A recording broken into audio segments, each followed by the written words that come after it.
En ce moment, 20% de l'ensemble de l'approvisionnement mondial en pétrole est bloqué. Il est retenu en otage derrière un minuscule bras d'eau, si petit que vous pourriez facilement le manquer sur une carte. Le détroit d'Ormuz.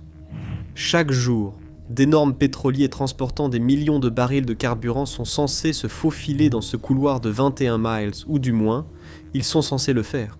Du jour au lendemain, des frappes militaires et des mines marines ont fermé la voie navigable, la transformant instantanément en l'endroit le plus dangereux de la planète. Cela semble pourtant impossible. Pourquoi n'existe-t-il pas d'itinéraire alternatif ou de plan de secours ? Quand les chaînes d'approvisionnement mondiales s'effondrent si vite, le public veut aussitôt une solution de rechange.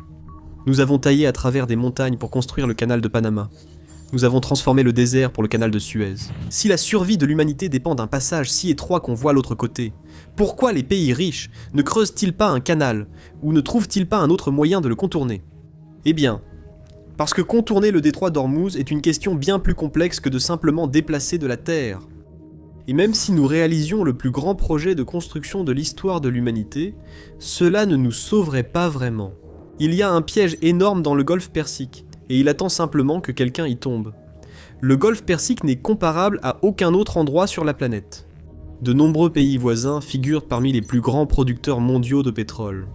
L'Arabie Saoudite, l'Iran, l'Irak et les Émirats Arabes unis réunis extraient chaque jour des dizaines de millions de barils de pétrole du sable. C'est une quantité inimaginable d'énergie liquide, suffisante pour chauffer des continents, maintenir à flot des flottes de cargos et alimenter le réseau électrique mondial.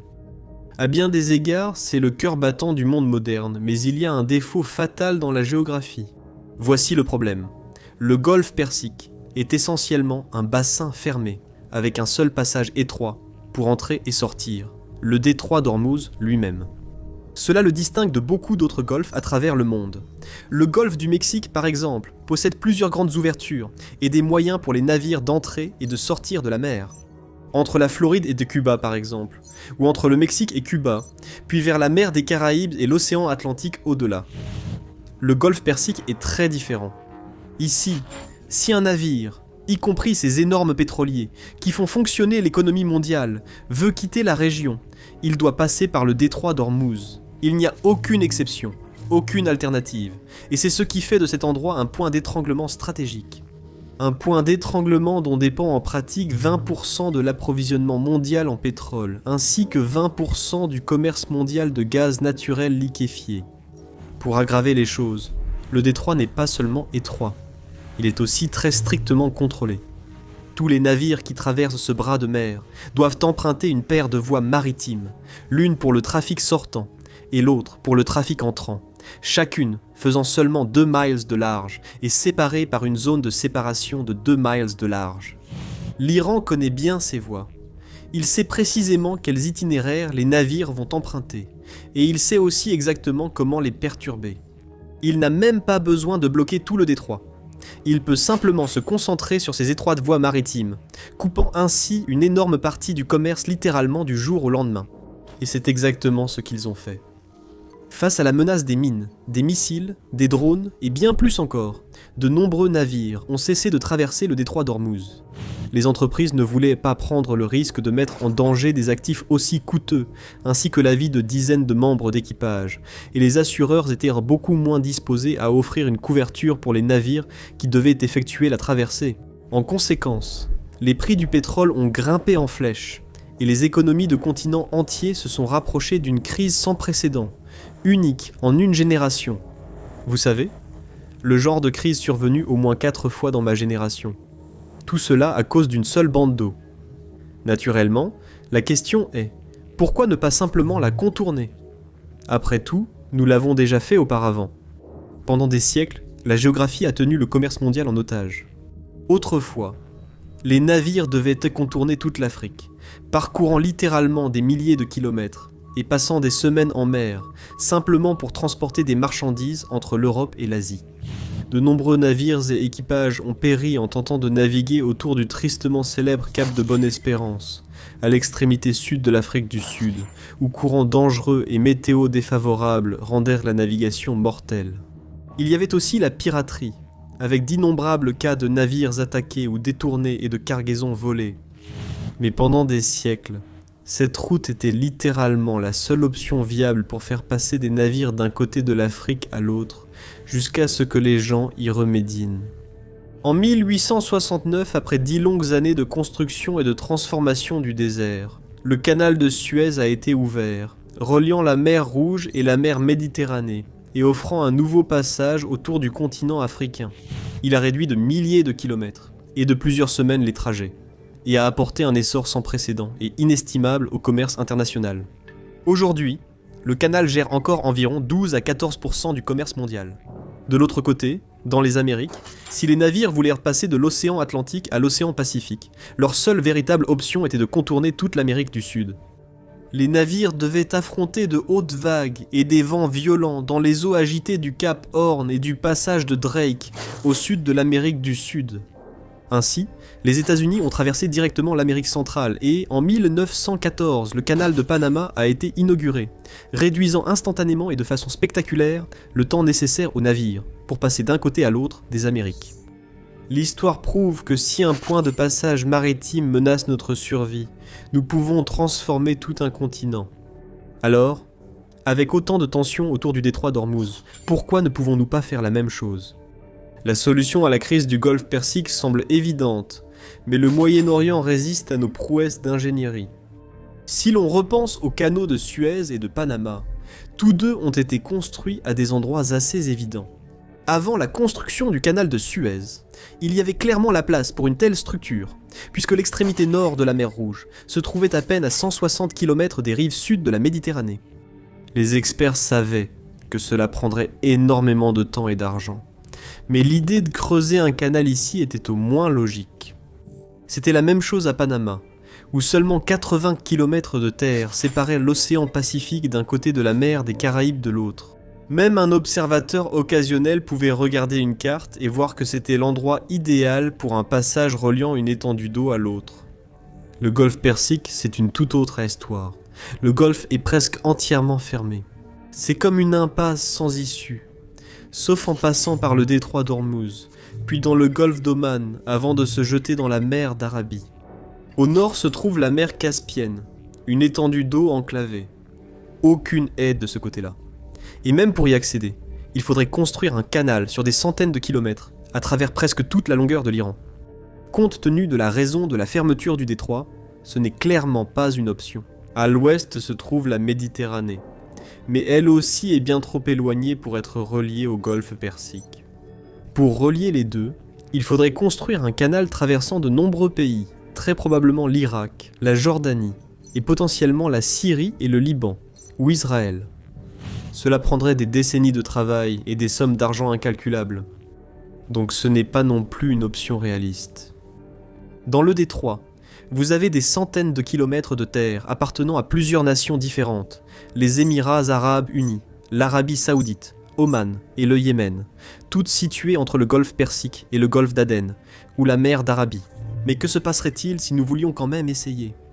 En septembre 2015, une étude a proposé un canal de 950 km de long qui partirait de la côte saoudienne, juste au sud du Qatar, traverserait le pays et passerait la frontière jusqu'au Yémen, avant de se terminer sur la côte yéménite. L'ensemble du projet était estimé à 80 milliards de dollars et c'était une estimation optimiste. Les auteurs de l'étude ont toutefois noté que le projet pourrait également inclure la construction de nouvelles villes, cités et stations balnéaires sur les longues rives du canal. On en a peu entendu parler depuis, et ce projet a probablement subi le même sort que la ligne et la boucle de Vegas. Non, il semble que l'ensemble du golfe soit en réalité une impasse. Pas d'itinéraires alternatifs, pas de passages cachés, pas de fine bande de terre le séparant d'un autre plan d'eau important, et aucun endroit évident pour construire un canal. Sauf une faille microscopique, géographiquement parlant. La péninsule de Moussandam. On pourrait dire que la seule proposition à peu près réaliste serait de construire un canal à travers cette région accidentée et montagneuse qui s'avance dans le détroit d'Ormuz et qui est partagée entre Oman et les Émirats arabes unis, avec une exclave omanaise à son extrémité nord. La péninsule de Moussandam ne mesure que quelques dizaines de kilomètres de large à son point le plus étroit. Il suffit de creuser une tranchée à travers et vous contournez complètement l'armée iranienne. Sur le papier, le projet ne semble pas très différent du canal de Suez ou du canal de Panama. Une voie navigable relativement courte qui annulerait l'influence et l'importance du détroit d'Ormuz, réduisant considérablement la capacité de l'Iran à freiner le flux de pétrole vers l'Europe et d'autres régions. Mais ici, il ne s'agit pas du sable meuble de l'Égypte où le canal de Suez a été construit, ni de quoi que ce soit ressemblant au Panama. La péninsule est une forteresse de montagnes exceptionnellement escarpées, rocheuses et accidentées, dont certaines, comme le Jabal al-Harim, s'élèvent à plus de 1800 mètres au-dessus du niveau de la mer. Ces montagnes recouvrent entièrement la péninsule, ce qui explique pourquoi c'est une région si peu peuplée, avec seulement de petits hameaux et villages disséminés ici et là, à l'ombre des sommets montagneux, ainsi que l'oasis côtière de Assab, située à l'extrémité nord de la péninsule. Construire un canal ici ne serait pas seulement un exploit étonnant de l'ingénierie moderne, ce serait un miracle. Bien qu'il puisse sembler qu'il suffirait d'un canal de 80 ou 100 km pour traverser la péninsule de Musandam, ce n'est pas ainsi que cela fonctionnerait en réalité. Les équipes de construction devraient creuser à travers une roche épaisse, s'étendant sur des kilomètres d'un côté à l'autre de la péninsule. Des montagnes entières devraient être complètement rasées, en raison de la nature rude et inhospitalière du terrain. Même si les constructeurs trouvaient un moyen d'y travailler, ils ne pourraient pas réaliser un canal rectiligne d'un côté à l'autre. Ils devraient tourner à gauche et à droite ici et là, en suivant les contours naturels de la région. Une déviation de 50 miles se transforme soudainement en un labyrinthe de plusieurs centaines de miles.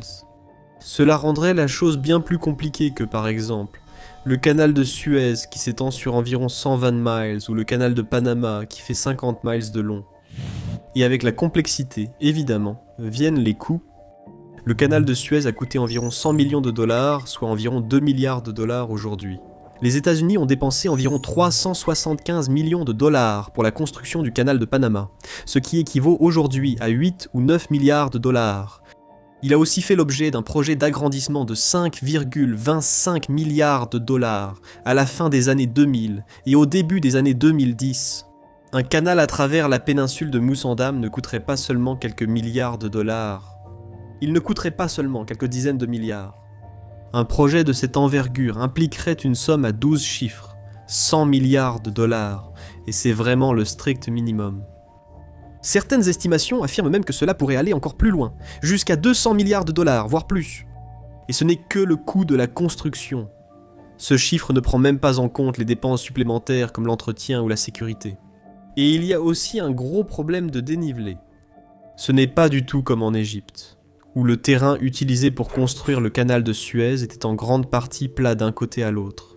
Grâce à cela, le canal de Suez n'a pas besoin d'écluses, puisqu'il n'est pas nécessaire de faire monter ou descendre les navires à différents endroits. Il traverse, simplement. Un canal à travers Oman ou les Émirats arabes unis ne fonctionnerait pas de cette façon. Parce que le terrain change tellement. Il faudrait un système d'écluses vaste et complexe pour aider les navires à monter et descendre pendant leur traversée. Les écluses ont besoin d'eau, d'énormes quantités d'eau. Et c'est l'une des régions les plus sèches de la planète. Cela pose tout un tas de nouveaux défis. Par exemple, d'où viendrait l'eau pour remplir les écluses? Comment serait-elle maintenue? Comment le canal réagirait-il lors de fortes chaleurs, d'ensoleillement intense ou de sécheresse? Ce ne sont pas de simples désagréments ou des problèmes insignifiants. Ce sont des obstacles fondamentaux qui font que tout le concept d'un canal de Musandam ressemble plus à un conte de fées qu'à une proposition réaliste. Mais, juste pour en discuter, supposons qu'il soit effectivement construit. Tous les problèmes sont résolus, l'argent nécessaire est trouvé, et des années ou des décennies de construction suivent, pour enfin relier le golfe Persique au golfe d'Oman, offrant ainsi aux navires une alternative viable au détroit d'Ormuz. Il reste encore un problème qui peut mettre tout le projet à genoux, et c'est la sécurité. Même si ce canal, la seule option vraiment viable, était construit, il ne serait en réalité pas beaucoup plus éloigné de l'Iran que le détroit d'Ormuz. Et tout comme le détroit, il serait relativement étroit avec des trajectoires prévisibles que les navires devraient suivre pour le traverser jusqu'à l'autre extrémité. En d'autres termes, il aurait exactement les mêmes faiblesses que le détroit. Et il serait tout aussi facile à perturber ou à bloquer, peut-être même plus facile. Il suffirait de quelques missiles bien placés, ou même de la menace d'un lancement de missiles pour déclencher une nouvelle crise internationale. Tout à coup, exactement les mêmes problèmes que ceux observés dans le détroit d'Ormuz se feraient ressentir à travers le canal de Moussandam. Les navires auraient de nouveau trop peur de l'emprunter. Les assureurs, là encore, refuseraient de couvrir ces trajets. Et 20% du pétrole et du GNL mondiaux seraient de nouveau bloqués dans le Golfe, incapables d'atteindre les pays qui comptent dessus pour alimenter leurs industries et leurs économies. Le canal ne serait qu'un autre point d'étranglement, qui coûterait 100 milliards de dollars ou plus à construire, ainsi que des années, des efforts et des ressources considérables. Lorsque les calculs pour un canal à 100 milliards de dollars ne tiennent pas la route, le public soulève la question: pourquoi utiliser des navires tout court ? Pourquoi ne pas simplement pomper le pétrole par voie terrestre à travers d'immenses oléoducs directement vers la mer Rouge ou d'autres grandes étendues d'eau, ou même directement vers les pays européens ? Il existe déjà un vaste réseau d'oléoducs de ce type, partant de pays comme l'Arabie Saoudite et les Émirats Arabes Unis. Le pipeline de pétrole brut East-West, par exemple, également connu sous le nom de Pétroline, s'étend sur près de 1200 km depuis la province orientale de l'Arabie Saoudite jusqu'à la mer Rouge. Le seul problème, c'est que même les pipelines les plus longs et les plus grands ont leurs limites. Les plus grands ne transportent du pétrole qu'à des débits comparables à ceux de quelques gros pétroliers par jour. Et lorsque les conditions sont bonnes, plus de 100 pétroliers traversent le détroit chaque jour. Ils ne peuvent donc pas rivaliser avec le volume colossal de pétrole que peuvent transporter les pétroliers géants de type ULCC. Ils sont également très coûteux à construire, à agrandir et à entretenir, et sont extrêmement vulnérables aux attaques ou au sabotage. Ils peuvent aider, mais on ne peut pas compter sur eux pour simplement remplacer le commerce maritime du pétrole. C'est pourquoi le détroit d'Ormuz est si précieux. Parce que malgré quelques idées ambitieuses et des projets hypothétiques intéressants, il n'existe vraiment aucune alternative. Une grande partie du commerce mondial du pétrole et de l'économie repose uniquement et entièrement sur ce seul bras de mer.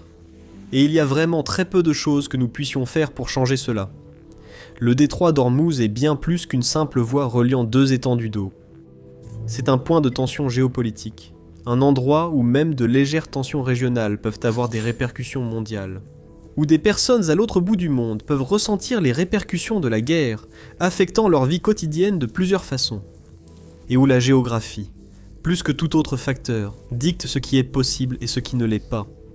Ainsi, malgré toutes les réalisations de l'humanité, tant que le pétrole se trouve dans le golfe Persique, l'économie mondiale reste otage de la géographie. Pour mieux comprendre ce qui se passe aujourd'hui, allez regarder pourquoi chaque État arabe craint l'Iran. Et n'oubliez pas de vous abonner et de mettre un j'aime à la vidéo aussi. Cela fait vraiment une grande différence. À la prochaine.